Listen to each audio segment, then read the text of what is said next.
안녕하십니까. 주말에는 경제와 정의를 따따블로 잡는 홍사원의 경제쇼 플러스 시작하겠습니다. 최근 경제협력개발기구 OECD가 한국의 올해 경제 성장률을 4.0%로 올려잡았습니다. 오늘 그래서 이 경제 성장률 그리고 또 고용 문제에 대해서 좀 자세히 알아보겠습니다. 대한민국 경제 가정교사 최백은 건국대 경제학과 교수 나오셨습니다. 안녕하세요. 네, 안녕하세요. 예, 그리고 경제 가정교사 이 최 교수님을 늘 당황하게 만드는 수험생 오윤혜 씨도 나오셨습니다. 네, 안녕하세요. 오윤혜입니다. 네, 오늘도 당황이라니요. 맞춰드리고 있는데 잘. 최 교수님 항상 당황하시더라고요. 최 교수님 껴들 틈이 없어요. 네. 아니, 워낙 날카로운 질문하셔가지고. 뭘 날카로워요. 질문에 틈을 안 주시면서. 오늘 너무 어려워서 질문을 할 수. 지난달에는 굉장히 아주 그냥 아주 해박하시다고 막 댓글들이 오니까. 아, 그래요? 예. 네. 댓글도 최 교수님 다 읽어보시나 봐요. 뭐 대충 보는데. 서당계 3년입니다. 네. 알겠습니다. 먼저 오늘 그 경제 성장률 이 얘기부터 먼저 좀 할게요. OECD 그 경제협력개발기구가 우리나라 성장률을 좀 상향 조정했다고 해요. 이게 주요 선진국 중에서는 우리나라만 이렇게 상향시켰다고 하는데 예. 특별한 뭐 이유가 있습니까? 우리나라 지금 보면 수출 잘 되고 그래서 그런 건가? OECD가 이제 IMF도 그렇지만은 그 1년에 뭐 한 두 차례씩 발표를 하니까요. 예. 5월 달에 발표를 했었고 이제 이번에 9월 달에 발표를 한 건데요.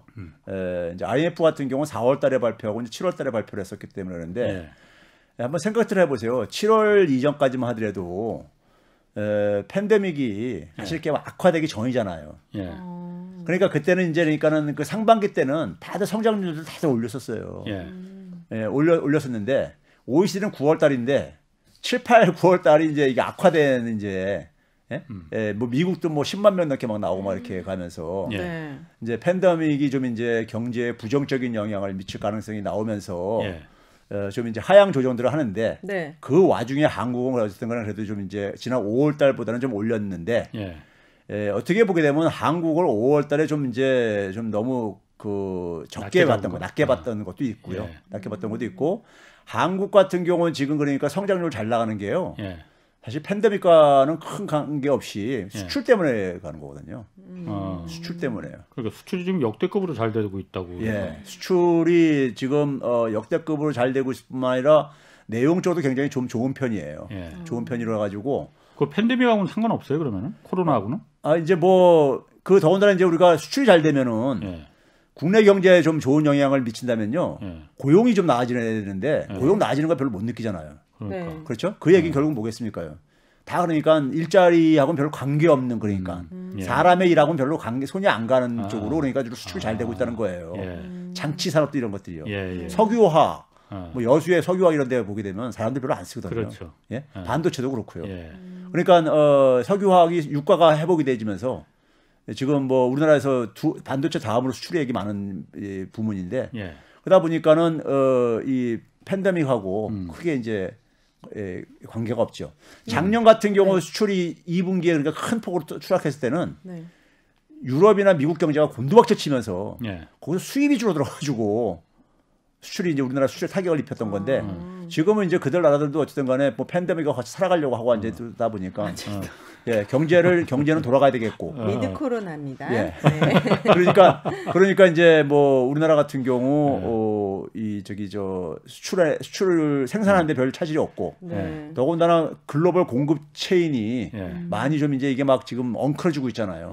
그런 상황에서 한국이 그 재미 보는 것도 있고. 이 4%가 다른 선진국에 비해서도 높은 성장률인 건지. 이 4% 예를 들면 이번에 이제 OECD에서 발표한 거에 보게 되면 영국 같은 경우는 한 6.7%예요. 높네. 근데 이게 왜 그러냐면요. 지난해 이게 그러니까 성장률이라는 것이 항상 변화율이기 때문에 기준값이 있는 거잖아요. 그러니까 지난해 GDP가 워낙 영국이 곤두박질을 쳐가지고 9% 이상 감소했었기 때문에 그러니까 그래서 100에서 90으로 줄어들었어요. 지난해 예를 들면요. 그러면 그래서 10만 증가해도 90에서 10이 증가하게 되면 10% 이상 증가한 거예요.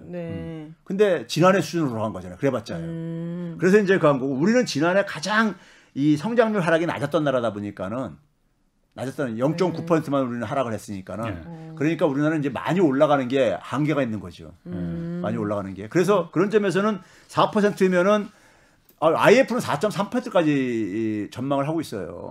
정부도 한 4.2%까지 보고 있고. 근데 이제 홍남기 부총리가 OECD는 굉장히 보수적으로 전망한데도 불구하고 4%를 그러니까는 상향 조정했다는 것에 의미가 있다 이렇게 얘기했는데 얘기했는데 하여간 뭐 4%는 이게 안 나올 수 없는 수치예요.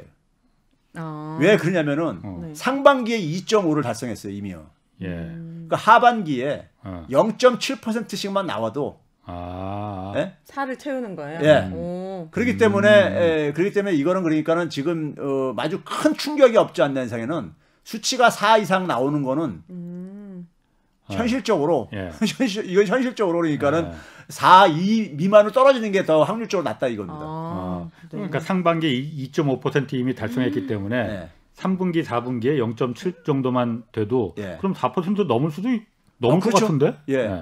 그 저는 그래서 이게 위드 코로나가 빨리 진행되고 그다음에 이제 또 코로나 재난금도 이렇게 상생 지원금도 좀 줬잖아요. 그런 걸로 인해 가지고 내수가 좀 어느 정도 방어가 된다면은 팬데믹 저걸 좀 방어가 된다면은 그러면은 수출은 지금 올해까지는 저는 괜찮게 될 거라고 봐요. 그래서 뭐 제대로 가면 4.5도 나올 수 있다고 생각해요. 근데 그 기본적으로 경제 성장률이라는 게 이거 어떻게 계산하는 거예요? 그러니까요. 경제 성장률은요. 이게 그러니까 이걸 가지고 그러니까 일부 언론들 장난도 치고 그러는데 예를 들어서 우리가 가장 경제 성장률은 쉽게 얘기하면 일정 기간 동안에 그러니까 그 나라의 경제 활동의 결과를 이제 그러니까 우리가 이제 산출을 하는 건데 가장 기본이 되는 것은 분기 일정 기간이라는 게 가장 기초가 된 게 분기입니다. 분기요. 분기면 우리가 그러니까 성장률도 하나 변화율이기 때문에 변화율이라는 것은 기준값이 있잖아요. 그러니까 대개 그 성장률을 분기로 사용할 때는 전분기 대비 앞에 분기 그러니까 우리가 1분기 대비해서 2분기에 얼마나 변했냐 이렇게 얘기를 하거든요. 그러면 이제 그걸 가지고 이제 그러니까 우리가 1년 진행됐을 때 1년치를 계산할 수 있는 거잖아요. 1년치를 계산할 수 있는데 지금 대개 OECD에서는 전분기 대비해서 성장률 하나 발표를 하고요. 그다음에 1년 전 같은 분기하고 해서 연율을 이제 그러니까 그건 1년 전이니까요. 이렇게 하는 게 일반적인 방식이고 한국은행도 그 방식을 씁니다. 그런데 미국은 자기들 방식을 굉장히 가는 게 그런 특징이 좀 있는 나라예요. 그래서 미국은 어떤 식으로 하냐면은 똑같이 그러니까는 전분기 대비해서 예를 들어서 이제 2분기에 1.6%가 올랐어요. 그러면 이걸 얘네들은 어떻게 이제 1년치를 계산하냐면요. 이 1.6%가 앞으로 3분기 동안도 계속해서 똑같은 속도로 간다고 했을 때, 그러니까 1.6을 복리로 계산하게 되면은 6.5%가 나온다고요. 그러니까 그 속도가 계속 간다고 가정을 해가지고 연율로 발표를 해요. 그러다 보니까 이거를 가지고 일부 언론들이 좀 장난치는 게 애들이 있죠. 뭐냐면은 우리는 이제 일반적으로 분기별 성장률 나오는데 미국은 분기별 성장률 잘 발표 안 해요. 연율만 발표하는데 연율도 그러니까 이게 일어나지 않은 거를 가지고 예상해서 하는데 그 수치하고 비교하니까는 이게 엄청난 차이가 보이게 되고 일반 사람들이 볼 때는요. 그리고 뭐냐면 그러니까 산출하는 방식이 기본 방식이 다른데 다른 거를 그러니까 가지고 똑같이 수치만 가지고 이렇게 대비를 시키게 되면은 일반 국민들은 그걸 이해를 못 하시는 분들은 상당히 그러니까는 이제 그다음에 이제 성장률도 아까 제가 변화율이라 했기 때문에 어느 시점을 잡냐가 굉장히 그래요. 그러니까 우리나라 1분기가 높았으면은 2분기는 낮을 수밖에 없어요. 앞에가 기준값이 크니까. 근데 1분기가 굉장히 성적이 안 좋아. 그럼 2분기는 좋을 수밖에 없어요. 그렇죠. 그래서 대개 보게 되면 일부 언론들에서 우리나라를 좀 이제 정부를 좀 이제 그러니까 공격하고 싶은 이런 언론들에서는 그러니까 예를 들어서 그게 시점이 있었어요. 2018년도예요. 2018년도에 그런 일이 있었는데 1분기 때는 우리나라가 그러니까 굉장히 좋았었어요. 근데 2분기는 좀 떨어졌죠. 근데 미국은 1분기가 굉장히 그러니까 안 좋았어요. 그러니까 2분기가 좀 좋아졌죠. 진짜. 그래가지고 뭐냐면 1분기 때는 보도를 안 했다가 2분기 때 가지고 이제 보도를 해요. 근데 그렇게 하면 안 되는 게 그러면 객관적으로 하려면 상반기 거라 해. 1, 2분기 다 해가지고 상반기 때 어느 정도 나왔다. 이렇게 얘기하면 그나마 좀 객관적인데 그게 아니라 자기가 이제 먼저 프레임을 짜놓고 거기에 따라서 그걸 선택을 해가지고 이렇게 보도를 하니까. 네. 아니 뭐 언론의 장난이야 뭐 어제 오늘 일은 아니고. 저는 궁금한 게 이 성장률에 들어가는 수치가 그러니까 가계 소득, 내가 물어보고 싶은 게 그거였어. 뭐 가계 대출 빼기 뭐 이거를 여쭤본 거. 그러니까 뭐 수출이 얼마면 뭐 되고 뭐 내 임금이 어떻게 올라가면 어떤 걸 계산해서 성장률을 나오느냐 이거. 자, 우리가 성장은 이제 이거는요 대개 한 세 가지 측면에서 우리가 갈 수 있는데 가장 중요한 게 뭐냐면 생산 활동에서. 생산 활동인데 생산 활동은 기본적으로 우리가 어떻게 계산하냐면요. 산업별로요. 그래서 그러니까 농업, 뭐 수산업, 뭐 이런 산업들이 있잖아요. 제조업, 광업, 그다음에 뭐 이제 서비스, 건설, 뭐 서비스 뭐 이런 것들이 있잖아요. 이제 여기서 이제 그러니까 일정 기간 동안에 생산한 것들 있잖아요. 생산한 건데 이게 이제 그러니까 우리가 중복 계산을 피하기 위해서 그래서 현대자동차가 자동차 한 대 만드는데 3천만 원에 이렇게 팔았어요. 근데 3천만 원 그 속에는 부품도 많이 부품 회사가 공급한 부품도 있잖아요. 그럼 부품 회사가 자기들이 만드는 그러니까는 생산력도 있잖아요. 그러니까 그걸 같이 보고 하게 되면은 중복 계산되는 거예요. 그거 빼줘야지. 그러니까 최종 단계에서 최종 단계에서 그러니까는 새로 그러니까는 이 지난해에 비해서 추가된 생산액만 집계를 합니다. 그러니까 얼마나 그러니까 그 값어치 있는 물건을 만들었느냐. 그렇죠. 뭐 벼농산을 줘서 얼마나 그 소출을 했느냐. 이걸 다 그러니까 합친 그렇죠. 예를 들어서 만약 식당 하시는 분이 칼국수를 만들어서 파는데 칼국수를 8,000원에 파는데 그 칼국수 하는데 밀가루 사와야 될 것이고 거기에 그러니까 무슨 뭐 이제 뭐 야채도 사야 되고 닭도 사다가 그렇게 할 게 아닙니까? 그럼 원료비는 다 빼야 되잖아요. 빼고 순수하게 이 식당 주인이 기여한 부분만 그거를 가지고 이제 합산을 해가지고 하는 것이 생산 측면에서 하는 거고 그다음에 소비 측면, 지출하는 측면 속에서는 가게가 이제 그러니까는 돈을 이제 소득을 벌으면 그걸 지출할 게 아닙니까? 그 지출액을 다 합한 거죠. 가게가 지출한 거 합하고 또 기업도 지출하잖아요. 기업도 마찬가지로 지출을 합니다. 투자지만은 물론 투자 목적으로 소비액도 그러니까 그 성장률에 포함이 되는 거죠. 그러니까. 그렇죠. 그러니까 이제 단지 뭐냐면 관점을 지출 측면에서 하느냐, 생산 측면에서 하느냐. 하나는 마지막으로 이제 분배 측면에서 생산을 하게 되면은 거기에 따라서 이제 그러니까 그 생산된 걸 나눠 가질 거 아닙니까? 개인은 그러니까 노동자들은 임금을 받게 되고 그렇죠? 기업은 이윤을 가져가고 그래서 그런 이제 그러니까 분배 측면에서도 이제 계산하고 근데 이게 결과적으로 다 갖게 된다 이겁니다. 어렵네요. 저는 못 하겠네요. 계산. 경제학자들도 그걸 잘 못해요. 그런데 우리가 흔히 성장률 하면은 뭐 언론에 많이 나오니까 뭐 몇 퍼센트면 그거는 대충 우리가 감이 와요. 근데 또 잠재 성장률이라는 게 또 있다면서요. 이것도 뭐예요? 우리나라 잠재 성장률이라는 게 있대 그런데 잠재 성장률은 한국은 지금 또 내려가고 있다고 그러더라고요. 일단 잠재 성장률은 뭡니까? 쉽게 이제 설명하면 이런 겁니다. 우리가 사람한테도 잠재력이라는 게 있다 그러잖아요. 잠재력, 잠재적인 능력. 그럼 어떤 걸 생각합니까? 보여지진 않지만 왠지 있을 것. 잠재라는 게 가려져 있는 거잖아요. 있는데 드러나진 않았지만은 가지고 있는 힘이잖아요. 그렇죠? 그러니까 자기 안에 있는 모든 힘을 다 이제 끌어냈을 때 잠재적인 이제 잠재력을 발휘했다 그러잖아요. 잠재력을요. 그러면 한 나라에서 만들어낼 수 있는 부라는 것은 소득이라는 것은 그러니까 그 나라가 그 소득을 만들어내기 위한 그러니까 이 생산 요소들이 있을 게 아닙니까? 노동력도 있고 자본도 있고 이런 게 있으니까 그거를 그러니까는 쉽게 얘기하면 풀로 가동했을 때 만들어낼 수 있는 소위 말해서 이 생산 규모를 얘기를 하는 거예요. 그게 이제 그러니까 얼마나 이제 그러니까 우리가 지난해에 비해서 얼마나 변화시킬 수 있냐면 성장률이 되는 것이고 하여간 잠재 GDP라는 게 그런 개념입니다. 잠재 GDP가요. 근데 이게 이제 줄어드는 것은 이 잠재 성장률, 잠재 GDP를 계산하는 방식이 굉장히 그러니까 지금 제가 얘기한 건 굉장히 추상적인 개념이고요. 현실적으로 이걸 계산하는 것은 그것과 좀 약간 거리가 좀 있어요. 거리가 있다 보니까 어떻게 하냐면은 그냥 뭐냐면은 우리가 실질적으로 그러니까 노동력 중에서 보게 되면은 소위 말해서 노동은 하고 싶은데 할 기회를 못 얻을 것 같아가지고 포기한 사람들 있잖아요. 그렇죠. 포기한 사람들. 이런 사람들은 그러니까는 원래 노동력을 사용을 할 수 있음에도 불구하고 사용이 안 되어지고 있는데 이게 오랫동안 그렇게 사용이 안 되어지고 있으면은 이 노동력은 없는 걸로 해가지고 계산을 해요.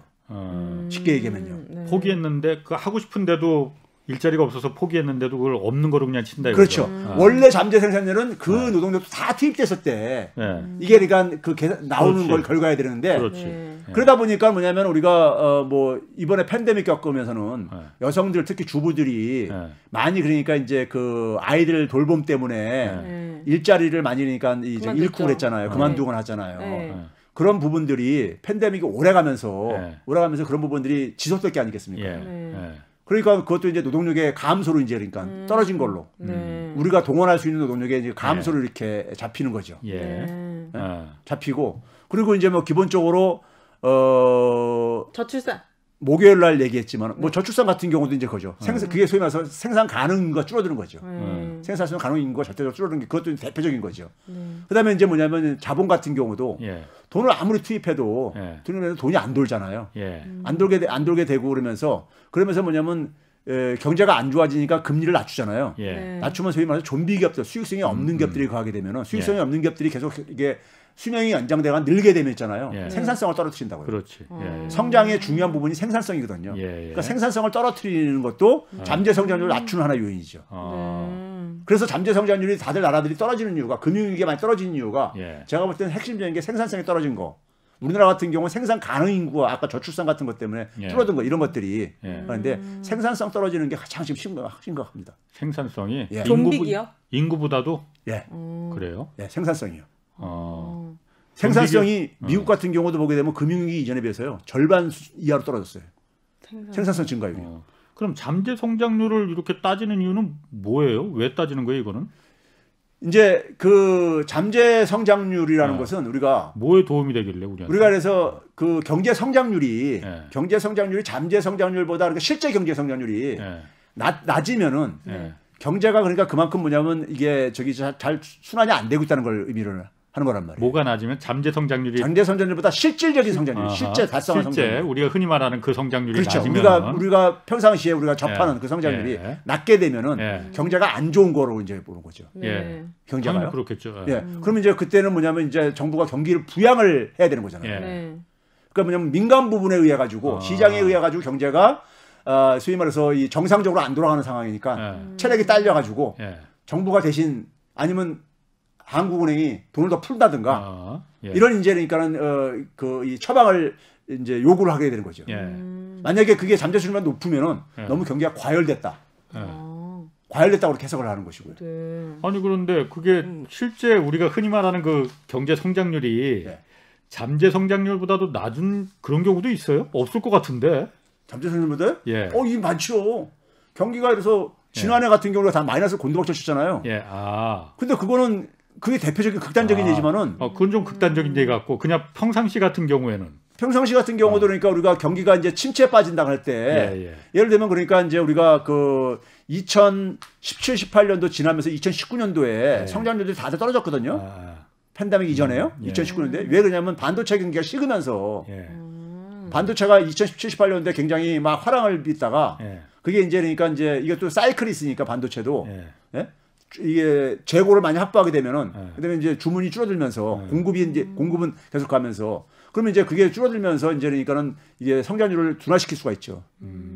그런 경우 그러니까 잠재 성장률이 오히려 더 높은 실제 경제 성장률보다 더 높은 경우도 그런. 우리가 경기가 순환한다 그러잖아요. 순환. 그러니까 비즈니스 사이클을 얘기잖아요. 경기가 그러니까 그래서 이렇게 막 뜨겁게 호황을 하다가 후퇴하다가 침체에 빠지고 다시 또 회복이 되고 이런 순환을 한다 그러잖아요. 순환하는데 잠재 성장률은 쉽게 얘기하면 뭐냐면요. 장기 평균값이에요. 그러니까 그 평균값보다 높을 때도 있고 낮을 때도 있고 그렇지. 윤혜 씨가 오늘 좀 도발적인 질문을 안 하는 거 오늘 보니까 너무 어려워. 약간 졸려요 지금. 그렇죠. 왜 이렇게 어려운 나랑은 내 삶과 상관없는 얘기 같아. 이번에 근데 저는 이 OECD 성장률에서 주목을 해야 됐거든요. 그건 사실 성장률 수치 이런 성장률 개념보다도요 주목을 해야 될 것은 이겁니다. 우리나라가 성장률이 괜찮아. 지금 뭐냐면 2분기 기준으로 주요 국가들 중에서 OECD가 발표한 국가 중에서 호주 다음으로 이제 그러니까 우리가 높아요. 그러니까 지난 2019년 4분기 대비 그러니까 호주가 1.5%가 그러니까 이제 초과된 거고요. 우리나라가 1.4%예요. 미국이 0.8이고요. 나머지 나라들은 아직도 회복이 안 됐어요. 주요 국가들 중에서는요. 근데 문제는 뭐냐면은 우리나라 같은 경우는 경기가 이렇게 가지고 회복이 됐으면은 일자리도 이제 회복이 돼야 되는데 우리는 일자리가 회복이 안 됐어요. 그래서 고용 없는 성장이 호주는 네. 호주는 그러니까 경제 성장률이 그러니까 1.5%가 회복이 됐다 그랬잖아요. 아까요. 고용도 코로나 재난 이전에 비해서 1.8%가 고용이 더 늘었어요. 늘었는데 우리는 오히려 아직도 0.1%가 감소한 상태야. 성장은 됐는데 올라가는데 고용은 감소한다. 이게 굉장히 안 좋은 저거죠. 그러게요. 안 좋은 성장. 그러니까 일반 국민들이 볼 때는 못 느끼는 거야. 전혀 내 삶과 관계없는 얘기를 하고 있는 거예요. 그렇죠. 이 성장률. 그래서 제가 이제 하는 얘기가 뭐냐면 국민의 희생을 가지고 만들어내는 결과라 이거예요. 실제로 보게 되면 우리나라 수출이가 된다 그랬잖아요. 우리나라 지난 문재인 정부가 굉장히 소수로 성장하면서 서민들의 가계 소득을 강화시켜 주겠다 했는데도 불구하고 임금 증가율이 노동 생산성 대비해서 임금 증가율이 OECD 주요 국가에서 가장 낮아요. 그러니까 뭐냐면 여전히 뭐냐면은 국민들과 노동자들의 희생을 통해 가지고 GDP를 증가시키고 수출을 증가시키고 GDP를 증가시키고 있다는 것이죠. 그럼 소수의 대기업들은 엄청난 부를 축적했겠네요. 그렇죠. 기업은 그러니까 돈을 버는 거. 기업은 어쨌든 간에 그걸 어쨌든 간에 경쟁력이 되니까 수출을 하는 거고. 그래서 내용적으로는 이게 사실 그러니까는 홍남기 부총리가 기재부총리가 이건 그냥 창피해야 되는 거예요. 이번 나온 거거든요. 이거 그러니까 성장률 수치만 가지고 이 성장률 수치가 일반 국민들은 피부에 와닿지가 않는다고요. 많은 일반 소위 말해서 정규직 그러니까는 정규직 좋은 일자리 갖고 있는 사람들은 뭐 별 저걸 못 느끼겠지만은 많은 일반 서민들은요 이걸 못 느낀다고요. 근데 이게 공장이 막 자동화되고 로봇들이 대신해서 이게 시대의 흐름상으로 이렇게 갈 수밖에 없는 거 아니면 일부러 고용을 좀 예를 들어서 프랑스 같은 경우는요. 프랑스 같은 경우는 아직 코로나 팬데믹 이전에 비해서 OECD 발표해 보면 3.2%가 아직도 마이너스 상태예요. 그런데 성장률이? 예, 성장률이 아직 회복이 안 됐다는 얘기죠. 근데 고용은 먼저 0.8% 증가했어요. 어떻게 이렇게 할 수 있는 거예요? 그러니까 이게 뭐냐면 그러니까 해고를 덜하는 것이고, 그러니까 경기가 어렵다고 해가지고, 그러니까 이제 프랑스 같은 경우 대표적으로 보게 되면 공공 부분이 굉장히 규모가 커요. 공공 부분이 정부 이 섹터가 정부 섹터가 차지하는 비중이 커요. 그러니까 그쪽에서는 그러니까 그게 바로 이제 뭐냐면 정부가 이제 그러니까 방어하는 거죠. 정부는 공공 부분에 고용된 사람들 해고를 안 할 게 아닙니까? 근데 민간 부분에 있는 사람들은 우리나라 같은 경우 임시직, 일용직 이런 일자리들 그냥 바로 팬데믹 상황 속에서 일거리가 없으면 다 해고되고 그랬잖아요. 그러니까 그런 점에서 그러니까 우리나라의 그러니까 이게 이 성장의 내용이 그렇게 바람직한 게 아니라 이거예요. 성장률은 다른 나라보다 올라가는데 고용은 뭐 내려간다. 그런데 통계청에서 지난번에 이제 8월달 고용자 수 발표를 한 게 있는데 그때 50만 명 넘게 1년 전 작년보다 50만 명 넘게 그 취업자 수가 증가했다. 그 발표 있었거든요. 그거 보면은 지금 고용도 좋아지고 있는 거 아니에요? 그런데요, 우리가 흔히 말해서 이 고용도 어떤 고용이냐가 가잖아요. 그러니까 되게 보게 되면은 우리나라는 이 고용 수치, 수치만 봐서는 안 되는 것이고요. 그다음에 이제 어느 부분에서 이제 일자리가 증가했냐도 봐야 되는 것이고. 그거 중요하죠. 좋은 일자리냐, 그냥 그렇죠. 나쁜 예를 들어서 일자리냐. 지금 올해 그러니까 산업별로 보게 되면 있잖아요. 산업별로 보게 되면은 지난해에 비해서는 대부분이 다들 회복이 됐어요. 지난해 팬데믹 상황이었었으니까. 근데 2019년 그 전 팬데믹이 있기 전 2019년에 비해서는 아직 회복이 안 됐는데 제조업 같은 경우 제조업이 그래도 괜찮은 일자리가 그래도 많이 공급되는 부분인데 가장 좋은 일자리죠. 제조업은 지난해에 비해서도 계속 감소하고 있어 지금. 지난해가 최악이었는데 지난해에 비해서도 올해가 감소하고 왜 그러는 있다고요? 거예요? 아니 그러니까 지난해 같은 경우 한 5만 명이 감소했어요. 1년 전에 비해서 팬데믹 전에 비해서 8월 달 기준으로요. 근데 올해는 뭐냐면 7만 6천 명이 감소했어. 지난해에 비해서. 그 인건비를 줄이려고 그렇게 하는 거예요? 왜 이렇게 되는 거예요? 그러니까 이게 이제 결국 뭐냐면은 우리나라 제조업이 로봇 도입이 굉장히 그한 것도 있고요. 그리고 이제 이 제조업의 일자리가 감소는 사실 오래된 저거예요. 오래된 건데 그러면 이제 이게 산업 생태계를 바꿔야 되는 부분이 있는 거죠. 이게 오래됐으니까 이게 사실 92년도부터 진행됐어요. 제조업의 일자리 줄어드는 게요. 근데 팬데믹으로 이게 좀 속도가 빨라지는 거가 있는 거죠. 빨라지는 게 있는데 그러면 이렇게 이제 그러니까는 고용이 그러니까는 거기다 뭐냐면 되게 이제 우리가 50만 개가 증가했다 하더라도 되게 보건, 복지 뭐 이런 것들 이런 부분에서 일자리가 이제 그 정부가 많이 만든 부분들이 수밖에 없는 것이고요. 물론 이제 전문과학 기술 서비스에서도 좀 증가한 이런 긍정적인 부분도 있지만은 많은 부분들이 공공이 개입해서 이렇게 만드는 분야들이 증가를 했는데 거기다가 이제 우리가 주목해야 될 것은 뭐냐면은 일자리의 이제 질이에요. 질인데 제가 이제 오늘 고용과 관련해서 좀 말씀드리고 싶은 것은 우리가 흔히 실업률을 얘기할 때 실업자가요. 네. 전체 인구를 기준으로 봤을 때 실업자를 보게 되면 있잖아요. 네. 실업자를 보게 되면은 박근혜 정부 마지막 해가 2016년이잖아요. 그때 상황이 굉장히 안 좋았어요. 박근혜 정부 4년 동안에서 가장 최악이었었어요. 네. 그때 막 저기 산업 위기가 KBS 뉴스에서 그러니까 저녁에 밤에 뉴스에 산업 현장 위기를 막 보도하고 막 그랬었어요. 그런데 그때가 실업자가 99만 4천 명이었어요. 근데 올해 8월 달에 74만 4천 명의 실업자가요. 그럼 실업자가 많이 줄어든 걸로 한 20만 명, 25만 명 정도 줄어든 걸로 가잖아요. 네. 그런데 이 실업자에 안 잡히는 실업자들. 그럼 뭐죠? 우리가 흔히 얘기해서 그 취업자를 분류할 때 고용보험. 아니 취업자를 분류할 때 일주일에 그러니까 1시간 이상만 일해도 취업자로 잡힙니다. 그래요? 예, 취업자로 잡혀요. 그러면 그러니까 자기는 일을 더 하고 싶은데 예를 들어서 일주일에 한 그러니까 뭐 40시간, 36시간 이렇게 이상을 하고 싶은데 그런 일자리가 없는 거야. 그래서 한 20시간뿐이 못 해. 이런 사람들 많이 있어요. 그러니까 그런 사람들이 한 52만 명 이상이 증가했어요. 박근혜 정부 때에 비해서요. 예? 그다음에 뭐냐면은 일자리를 그러니까 자기는 잡고 싶은데 잡으려다가 이제 포기한 사람도 있잖아요. 근데 기회가 되면은 취업을 하고 싶어. 이런 사람들 우리가 잠재 경제 활동인거라 그래요. 이런 사람들 같은 경우는 한 50만 명 이상이 증가했어요. 박근혜 때에 비해서요. 그래서 이런 것들을 다 합친 걸 가지고 우리가 사실상 실업자라고 해요. 사실상 실업자를 보게 되면은요. 그러니까 77만 6천 명 더 증가했어요. 박근혜 때보다도. 실업자, 공식적인 실업자는 그러니까 한 25만이 줄어들었지만. 그러면 이 중에는 그러니까 제가 볼 때는 이 중에서 소위 말해서 고령화가 진행되면서 60세, 65세 이상 인구가 굉장히 과거보다 많이 증가하고 있으니까요. 그 증가의 기여 요인은 한 10만 명 내지 12만 명 정도뿐이 설명이 안 되지고 나머지 부분은 인구 고령하고 관계없이 진행되고 있는 거예요. 일을 하고 싶어도 일자리가 없어서. 그렇죠. 아니면 일을 더 하고 싶은데 그런 그 취업 시간이 이렇게 충분히 보장이 안 되진다거나 이런 것들이 있는데 이게 왜 그러냐면 있잖아요. 왜 그러냐면은 이게 우리나라는 제조업에 대한 의존도가 굉장히 높은 산업 구조예요. 제가 그래서 제조업 위기는 경제 시스템 위기로 나타난다 이런 얘기를 해요. 그래서 2018년도에 군산에서 한국GM이 철수했을 때요. 어떤 일이 일어났냐면요. 한국GM이 철수하게 되면은 한국GM에 고용돼 있는 노동자들이 일자리 잃는 데서 끝이는 게 아니라 거기에 부품 공급하는 이제 협력업체들 일자리 줄어들죠. 거기서 끝일 게 아니에요. 그 공장 주변에 식당들, 술집들이 문 닫아요. 자영업자분들. 그렇잖아요. 밥 장사 이거 다 사람들이 떠나니까는 떠나고 그러니까요. 그러면 그 지역에 상가나 빌딩에 고용돼서 근무하는 사람들이 있어. 예? 그렇죠? 거기에 뭐 경비라든가 아니면 무슨 뭐 청소나 이런 분들을. 그러니까 연쇄적으로 일어나. 그러면서 지역사회 부동산 경기도 또 이제 냉각되어지고요. 상가수가 줄어드니까요. 연쇄적으로 일어나. 이게 되게 그러니까 제조업에 충격이 오게 되면은 지방 같은 경우는 산업단지 중심으로 이렇게 되게 형성이 돼 있단 말이에요. 그러니까 산업단지 주변이 그러니까는 이게 사실 그러니까 오래된 얘기예요.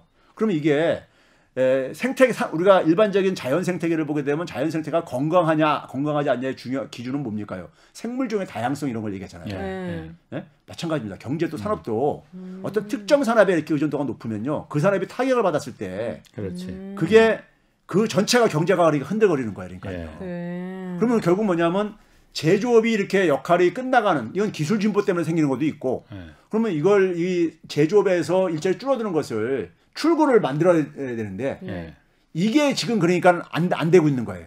이게 이제 그러니까 현 정부에서 얘기하는 건 혁신성장 얘기하는 게 뭐죠? 혁신성장 얘기하는데 혁신성장 얘기를 그러니까 지금 문재인 정부가 4년이 넘었잖아요. 4년이 넘었는데 일자리를 보게 되면 혁신성장의 성과가 안 나오고 있는 거예요. 혁신성장. 특히 저는 혁신성장과 관련해서 주목해보는 게 청년들 일자리예요. 이 산업 생태계가 변하게 되면은 새로운 기술과 관련해 가지고 산업이 만들어지게 되면요, 그쪽에 가장 많이 그 선호하는 일자리들이 청년들 일자리입니다. 청년들은 되게 뭐냐면 안정적인 대기업 일자리 아니면은 신기술과 관련된 이런 분야들을 되게 선호를 해요. 선호하는데 이 청년층들을 보게 되면요, 청년층들을 실업자 통계는 보게 되면요, 박근혜 정부 말기 때 41만 명이 있었어요. 청년 실업자가요. 실업자 규모가 그 8월달 기준으로요. 근데 올해 8월 달은 뭐냐면 24만 명 이렇게 해가지고 청년층 고용률도 수치상으로 개선됐어요. 예. 개선됐는데 문제는 뭐냐면 아까 얘기했듯이 그러니까는 그 이 시간 더 일하고 싶은 이런 것들을 보게 되면 한 시간만이라도 그냥 그 예. 더 일을 하고 싶은데 저기 그 뭐 저기 단기 아르바이트 이런 거 다 이게 일자리니까. 그다음에 이제 자기 일하고 싶은데 일자리 잡으려다가 포기한 사람 이런 사람들까지 다 합치게 되면은 이게 그러니까 그 이 청년 일자리 이 부분이 전혀 개선이 안 됐어요. 실업자 규모가. 그래가지고 사실상 실업률은 박근혜 정부 그 최악일 때 21.6%였는데 5명 중에 1명 이상이 사실상 실업자인데 청년들이요.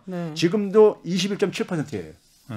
그러니까 청년들 일자리가 개선이 안 됐다는 얘기예요. 그러니까 그 부분이 지금 듣고 계신 분들이 야, 그 박근혜 정부 때는 그 멀쩡한 때였고 지금은 코로나 위기로다가 모든 경제가 다 침체됐던 시기 아니었느냐. 그러니까는 그 비교 대상이 되느냐 뭐 말할 수 있지만은 지금 최 교수님 말은 성장률은 우리가 지금 계속 코로나 위기를 작년에 잠깐 좀 그 이렇게 좀 침체됐었어도 성장률은 지금 계속 그 회복하고 있는데도 불구하고 고용률이 박근혜 정부 때보다도 안 좋다는 이게 지금 아이러니라는 거 아니에요? 아니 지금 제가 얘기하는 게 제가 이런 게 팬데믹 이전 2019년보다 청년층 고용률이 유일하게 그 60대 이상하고 개선된 수치상으로 개선된 건데 2019년이면 팬데믹 이전이잖아요. 그렇죠. 그때는 21.8%야. 올해보다 더 나빴었어요. 그러니까 이게 팬데믹 가지고도 설명이 안 되는 거죠. 그렇죠? 그렇지. 그러니까 그런 점에서 지난해는 그러니까 최악이었었고 물론 팬데믹 때문에 그런데 팬데믹 이전이나 지금 회복되고 있는 지금 올해나 박근혜 정부 마지막 해 때보다도 더 안 좋다 이거예요. 일자리 상황이요. 청년층이던 전체 취업자들 보던 간에 그래서 우리가 30대 40대가 일자리가 많이 줄어들고 있는 것이고 할 때 인구가 줄어드는 것도 있지만은 일자리가 많이 줄어들고 있는 게 있어요. 그게 바로 뭐냐면 그 사람들은 일을 한참 해야 될 저 연령층들이잖아요. 근데 그들이 그러니까 일자리가 줄어들고 있거나 인구 대비보다도 더 많이 줄어들거나 했다는 얘기는 굉장히 산업 생태계가 굉장히 활력을 잃어가고 있다는 얘기죠. 혁신이 없다는 얘기인가요? 기존의 산업은 자꾸만 일자리가 줄어드는데 새로운 일자리가 별로 안 만들어지거든요. 빠르게 안 만들어지고 있다는 새로운 거죠. 혁신적인 산업이 새로 생겨야만이 되는데 그렇죠. 그게 없었다는 거고. 그게 혁신 성장이 추구했던 게 바로 그거예요. 그러니까 예를 들어서 뭐냐면은 그 문재인 정부가 소득주 성장을 추진했잖아요. 소득주 성장 추진하면서 떠오르는 게 대표적인 게 뭐예요? 최저임금 인상이잖아요. 최저임금 인상을 하다가 중단한 이유가 뭐냐면요. 최저임금 인상을 하면은 타격을 받는 게 누구냐면은 부가가치가 낮은 소사업장들이에요. 그렇죠. 근데 소사업장의 고용 규모가 박근혜 정부 때보다 더 많이 증가했어요. 문재인 정부에서요. 그러니까 이 부분이 그러니까 이게 최저임금이라든가 근로시간 단축하게 되면은 이 부분은 타격을 받을 수밖에 없잖아요. 그럼 이분들이 가야 출구가 있어야 되는 거예요. 다른 쪽으로요. 그게 소위 말해서 산업 재편이라는 거예요. 산업 재편인데 그 산업 재편을 추구했던 게 혁신성장 부분이었었죠. 혁신성장을 해가지고 김동연 부총리 때 뭐 플랫폼 경제 활성화, 홍남기가 하면서 데이터 경제 활성화, 그다음에 그 이제 뭐 저 한국판 뉴딜을 했는데도 한국판 뉴딜에 이제 디지털 뉴딜이 바로 그 부분을 그대로 한 거고. 근데 이 얘기들이 박근혜 정부 때 했던 거나 똑같아요. 정부 정책 내용을 보게 되면. 그러니까 이게 9호야, 9호. 그러니까 실질적인 성과가 안 나오니까 안 나온 거를 일자리 가지고 확인할 수 있다는 얘기예요. 산업이라는 것은 이게 무슨 뜻입니까? 나을 산자에다가 일업자, 일거리를 만든다는 뜻이에요. 산업이라는 게. 사람들이 자본주의 사회 속에서 어쨌든 간에 일거리가 있어야 되는 거니까요. 근데 일거리가 안 만들어졌다는 얘기죠. 그러니까 새로운 산업 재편이 안 됐다는 얘기고 맨날 구호만 있고 돈은 예산을 엄청나게 배정을 했는데 기업들한테 이게 안 만들어지고 있다는 거죠. 그런 점에서 관료들이 그러니까는 혁신 성장한 것도 그러니까 굉장히 무능했다는 거를. 이게 근데 사실 오래된 얘기가 우리가 소위 미래 먹거리 산업을 만든다는 얘기가 오래전부터 나왔잖아요. 그렇죠. 노무현 정부 때 10대 신성장 동력 산업 육성한다. 이명박 정부 때 녹색 성장을 한다. 녹색 산업 육성한다. 박근혜 때는 창조 경제 육성한다 막 이렇게 했잖아요. 이번 정부에서 플랫폼 경제, 데이터 경제 무슨 한국판 유도 이렇게 하고 있는데 이게 그러니까 지금 몇 년이 지난 겁니까요? 노무현 정부가 2003년부터 시작했어. 그러니까 지금 기간으로 보게 되면 7, 8년이 지나는 기간 동안에 이 산업 재편이 지금 안 이루어지고 있는 거예요. 그러니까 일자리가 그하고 그러면 결국은 뭐냐면 저부가가치 사업장들이 그래서 저임금하고 장시간 근로에 의존하는 이런 것들이 이런 부분들은 뭡니까? 계속해서 그러니까 저임금 가지고 수명을 연장하려고 하죠. 그러니까 임금 인상을 반대하죠. 산업 재편이 잘 안 이루어지는 가장 큰 원인이 뭐예요, 교수님? 이 산업 정책은요. 제가 산업 정책을 특히 연구를 많이 한 사람인데 네. 산업은 육성하려는 산업에 대한 정확한 이해가 필요해요. 그러니까 우리가 제가 그래서 비유적으로 무슨 얘기를 하냐면은 마음씨 좋은 의사보다는 실력 있는 의사가 필요하다. 환자한테는. 그렇죠. 예? 그렇죠? 네. 그리고 그건 뭐냐면은 육성하려는 산업을 그러니까는 이게 정확하게 이해를 해야지만이 그 산업을 육성할 수가 있는 거잖아요. 네. 근데 산업을 이해를 못 하게 되면은 대표적인 게 뭐였냐면 박근혜 정부 때 창조 경제가 한다면서 창조 산업가 있는데 계속해서 개념을 가지고 그냥 모아다 이게 무슨 도대체 뭐냐 이렇게 얘기했었잖아요. 근데 그때 제가 방송에 나가가지고 무슨 얘기했었냐면은 일본에서요. 일본이 그걸 겪었었어요. 우리보다 먼저요. 이 산업 재편 문제를요. 99년도부터 뭐냐면 창조 산업 육성을 일본이 추진합니다. 99년부터. 예? 일본도 제조업 강국이다 보니까 제조업이 이게 역할이 줄어들면서 그러면서 뭐냐면은 제조업부터 통폐합을 해요. 이제 그게 소위 말해서 산업활력 뭐 특별 촉진법 하는데 박근혜 정부에서 그걸 그대로 따다한 게 뭐 기업활력 촉진법 이런 거 해가지고 그대로 박근혜 정부가 땄었어요. 근데 제가 그때 뭐라고 했냐면 근데 2014년도에 그 창조 산업 육성의 결과가 나와요. 네. 일본 정부에서요. 근데 처참하게 실패한 게 나와요. 그러니까 기업체 숫자, 창조 산업과 관련된 기업체 숫자라든가 아니면 고용 규모라든가 아니면 매출액이라든가 이게 전부 다 수십 %씩 오히려 줄어든 거야. 십몇 년 동안 했는데. 네. 그러면 2014년도면 박근혜 정부가 그 창조 산업 육성할 때 그게 나온 자료였었거든요. 네. 그래서 좀 반면교사 좀 삼아라. 일본이 왜 실패했는지. 그래서 제가 그때 무슨 얘기했냐면은 일본이 산업 정책이 굉장히 발달한 나라입니다. 뒤늦게 19세기 말에 그러니까는 영국과 독일, 미국을 배워가지고 쫓아가가지고 제조 강국을 만든 나라니까요. 산업 정책을 가지고요. 근데 이 일본이 창조 산업을 제조업 육성 방식으로 접근한 거야. 창조 산업하고 제조업은 전혀 다른 사람인데 우리가 흔히 농업하고 제조업이 전혀 다른 사람이라는 건 쉽게 이해해 사람들이. 근데 창조 산업은 아직 경험을 안 해본 거니까는 만들어야 되는 거니까는. 근데 이거는 그러니까는 기존에 경험했던 제조업 같은 걸로 하고 앉아 있는 거야. 그러니까 결과가 안 나오죠. 그래서 그걸 대표적으로 상징적으로 보여준 사건이 뭐냐면 2007년도 7월 달인가를 기억하는데요.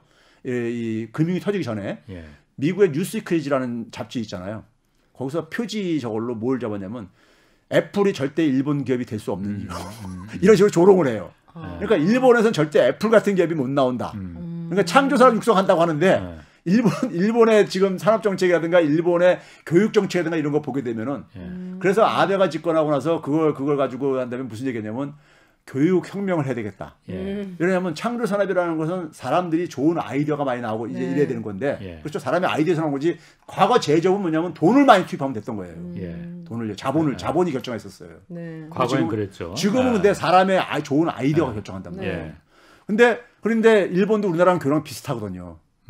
우리나라가 일본 교육 그대로 뺏겨서 했으니까요. 그러니까 아이들이 뭐냐면은 거의 그러니까 뭐 암기, 그리고 똑같이 그러니까 다 이렇게 획일적으로 해가지고 줄 세우기 교육 뭐 이런 거잖아요. 교육 혁명이 이루어졌나요, 일본은? 아니죠. 그래가지고 이제 그래서 이게 전문가들이 창조 산업은 사람이 중요하다 해가지고 교육을 하는데 교육이 근본적으로 안 바뀌고 있죠. 우리처럼. 그러니까 우리도 그러니까 플랫폼 경제나 데이터 경제라는 게 바로 그거예요. 이 플랫폼 경제나 데이터 경제는 굴뚝 없는 산업이거든요. 애플이 굴뚝이 공장이 없잖아요. 그렇죠. 구글도 없고요. 이게 전부 다 이게 아이디어들 산업들이라고요. 이런 재편하는 그런 과는 어디서 하는 거예요? 나라의 정부 이걸 주도한 게 이제 기재부나 산자부 이런 데서 하는 거 하고 있는데 기재부 관료들이요 정책을 이렇게 만들어는 이제 발표하잖아요. 보도 자료를 해가지고요. 하게 되면 제가 항상 하는 얘기가 있어요. 정부가 바뀔 때마다 이 보도자료 나오는 분량이 많아져요. 왜냐하면 기존 정부에서 했던 거를 끄집어내가지고 거기다 윤색을 합니다. 용어를 현 정부 스타일로 용어를 바꾸면서 그다음에 양이 좀 많으면 추가를 해야 되니까. 그래가지고 되게 두껍게 이렇게만 나와요. 기자들은 그걸 보고선 무슨 말인지 모르고 그냥 쫙 배열을 해놨으니까. 근데 거의 다 구호야, 구호. 근데 최 교수님 그 부분은 제가 좀 또 한번 좀 최 교수님 앞에서 주름을 좀 잡아보면은 잡아주세요. 어쨌든 껴대틈이 없어. 이분 기억력도 왜 이렇게 좋으셔? 막 연도별 이미지 다 기억하시고. 기존의 산업이 어쨌든 재래산업, 제조업, 전통적인 제조업에 자본이 거기다 투자해봤자 이거는 수익률이 옛날에는 10을 투자하면은 15, 20이 나와서 이건 투자할 만했는데 요즘은 투자해봤자 10을 투자해봤자 10이 안 나오니 여긴 투자해봤자 돈이 안 돼. 그러니까 차라리 이거 그냥 주식이나 부동산에 투자하는 게 나아라고 했기 때문에 고용이 여기서 창출이 안 되는 거잖아요. 그러다 보니까 계속 말씀하시는 게 혁신적인 새로운 산업, 또 다른 산업혁명 같은 게 일어나는 그런 신산업에 투자를 해야만이 거기서 수익률이 크게 발생을 하고 거기서 이제 고용이 창출된다는 거잖아요. 그게 바로 이제 혁신이라는 건데 혁신이라는 게 관이 주도해서 되면은 다 하겠죠. 그런데 말씀하신 대로 관은 오히려 덜 혁신적일 것 같거든요. 그게 기재부, 산자부가 이걸 아무리 똑똑한 사람들이 거기 있다 하더라도 자 이렇게 합시다 해서 그게 혁신적인 산업이 발생을 하겠느냐. 그래서 그게 고용이 이어지겠느냐. 그거 매우 의심스럽거든요. 맞는 얘기입니다. 맞는 얘기인데 제가 얘기하는 거는 이게 예를 들어서 우리가 경제도 생태계예요. 생태계는 이렇게 생각하면 돼요. 강 생태계하고 육지 생태계하고 보게 되면은 강에 그러니까는 서식하는 식물들도 다르고 거긴 물이 흘러야 되고 토양도 다르고 온도도 기온도 다르고 사는 생물체도 다 다르고 그러잖아요. 육지하고 강하군요. 마찬가지입니다. 제조업 생태계하고요. 농업 생태계가 다르다는 건 쉽게 이해하는 데 가시죠. 그렇죠. 제조업에 필요한 인력이 다르죠. 농업에 필요한 인력하고요. 이건 쉽게 이해를 하시죠. 그리고 생산 방식도 다르다는 것도 다 이해를 하시고요. 그렇죠. 그러면 그건 기술뿐만 아니라 생산 방식이 다르다는 얘기는 기술이 다르다는 얘기고요. 사람이 다르다는 얘기는 교육 방식이 달라야 된다는 얘기예요. 거기에 제조업에 필요한 인력을 공급을 해줘야 되는 거니까요. 그럼 정부가 해야 될 일이 있는 거죠. 정부는 뭐냐면은 소위 말해 새로운 산업 생태계에 필요로 하는 기업이 못하고 예를 들어서 아까 했잖아요. 교육 시스템 같은 교육을 그러니까 그것과 관련해서 아주 재미있는 얘기가 있어요. 정부가 작년에 이번엔 진짜 재밌는 거예요? 정부가 작년에 7월 14일인가 그 청와대에서 한국판 뉴딜을 발표하면서 대통령이 직접 그러면서 국민 보고대를 하고 방송에서 그거를 생중계하고 그랬었어요. 생중계를 했어요. 그래서 한국판 뉴딜과 하면서요.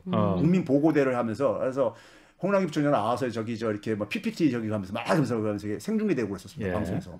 근데 그러고 나서 이제 뭐냐면은 뉴스공장에 김상조 실장이 정책실장이었으니까 그렇죠. 나와가지고 이제 가면서 이제 그 김어준 씨가 뭐라고 질문했냐면은 한국판 뉴딜이 뭐예요? 좀 알기 쉽게 좀 얘기해달라고 이렇게 질문했어요.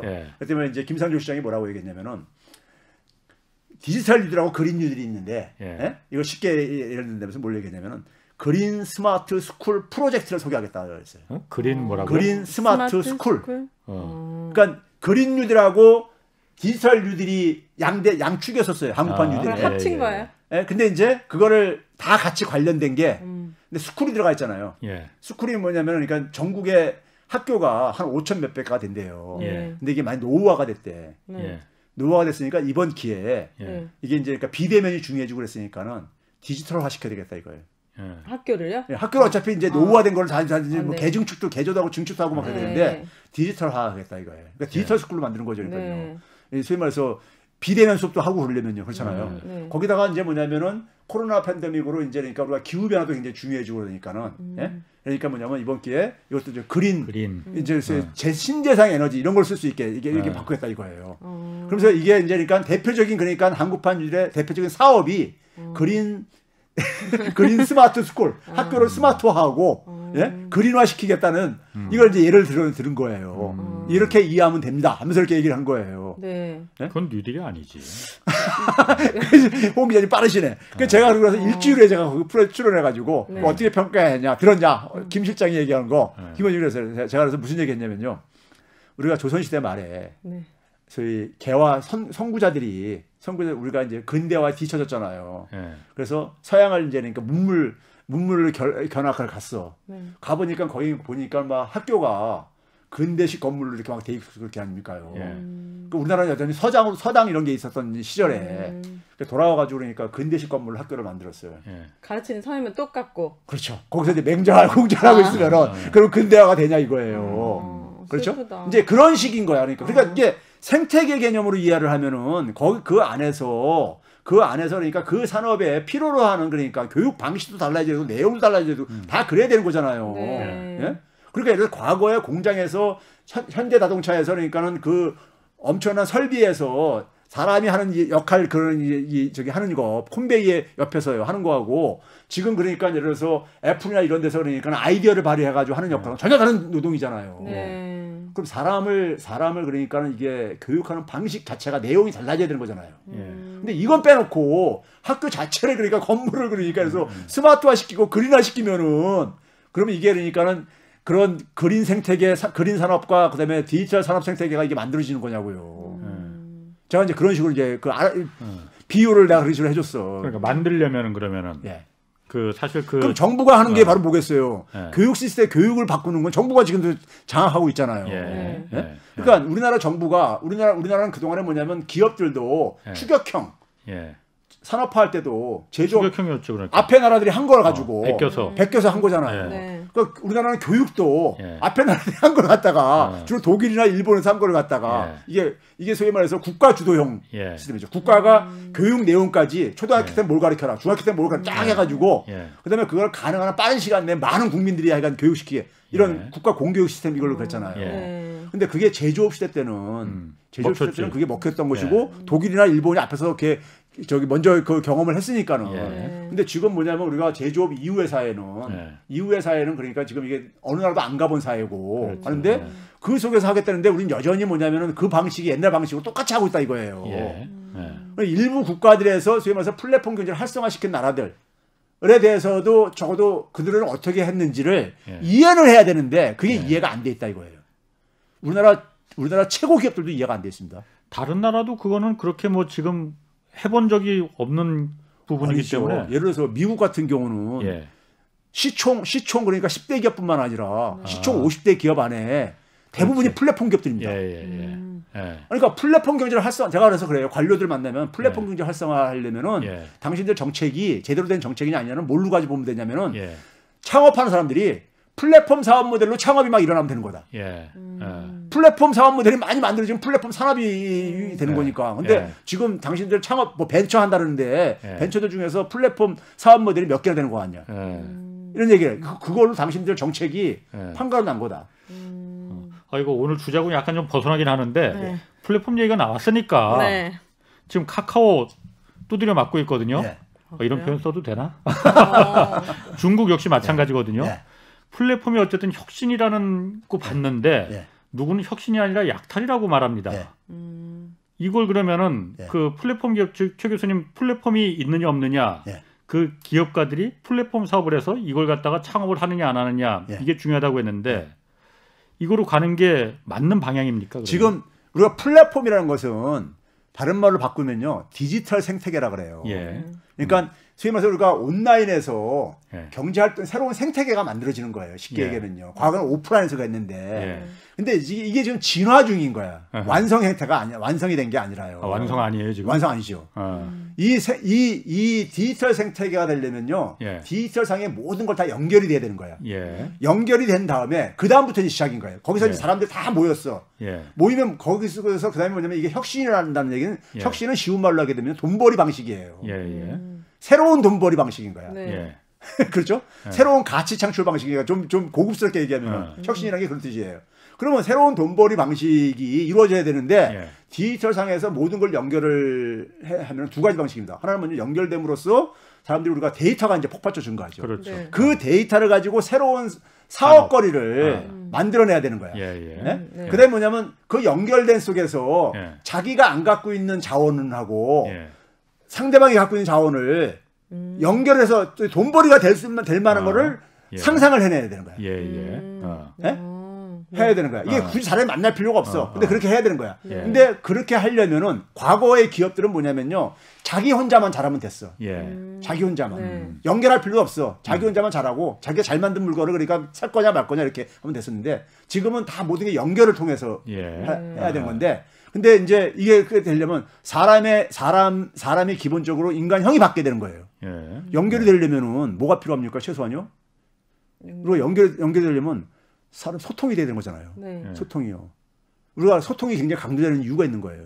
예. 저 사람하고 내가 저 사람하고 연결해가지고 뭘 하려면은 일단 그 사람이 소통이 되고 그 사람이 나한테 소통이 되려면 어떻게 됩니까?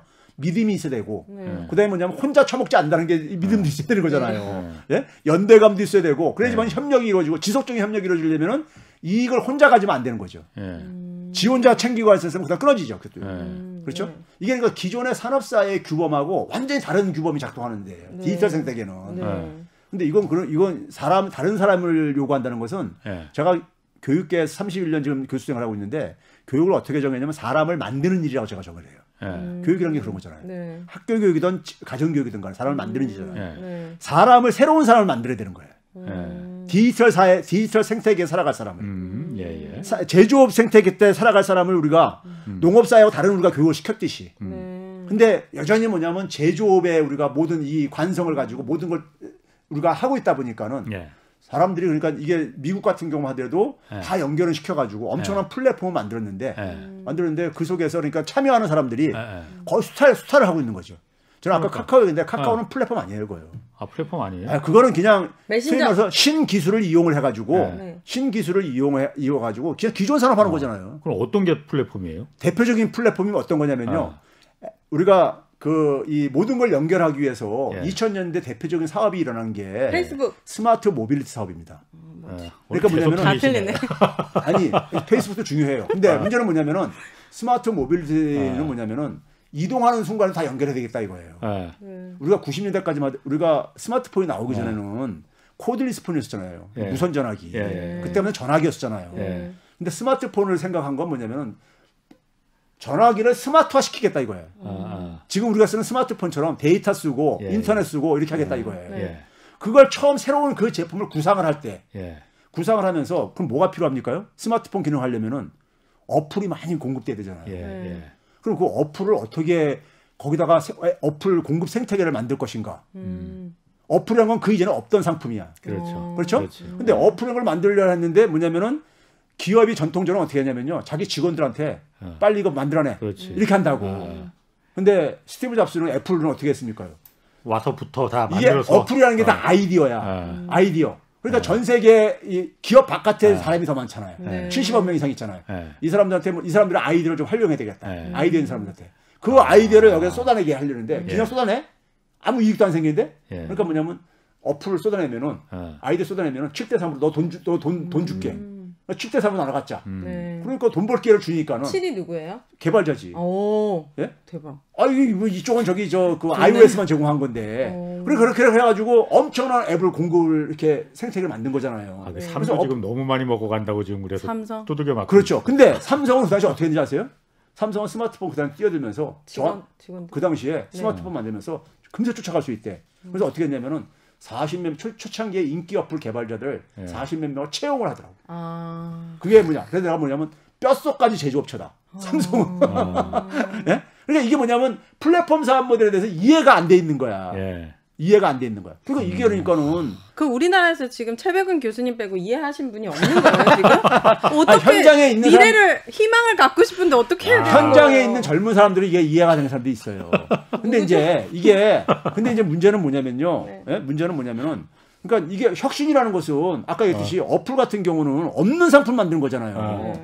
근데 카카오는 지금 뭐냐면 기존의 택시 사업을 그냥 신기술 가지고 그냥 가면서 뺏어오는 거잖아 그냥. 네? 알겠습니다. 이건 혁신이 아니야. 알겠습니다. 다음에 한번 플랫폼에 대해서 다시 한번 좀 얘기를 하시죠. 오늘 두 분 고맙습니다. 최백은 교수님, 오윤혜 씨. 자, 홍사원의 경제쇼 오늘 여기서 마치겠습니다. 고맙습니다. 네, 감사합니다. 감사합니다.